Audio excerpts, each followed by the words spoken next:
Hello friends, now we are going to start a series of the crystals. We are going to give you information about various crystals.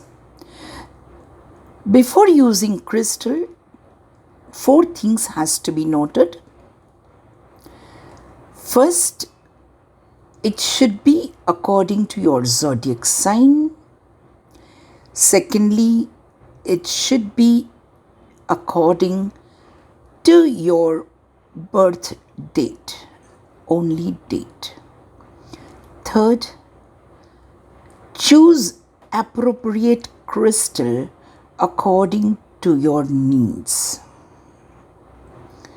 Because in a bird's sign there will be various stones, but you have to choose accordingly.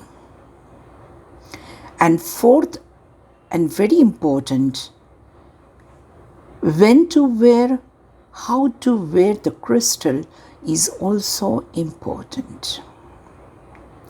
These crystals gives us energy, and this energy definitely is very helpful to us.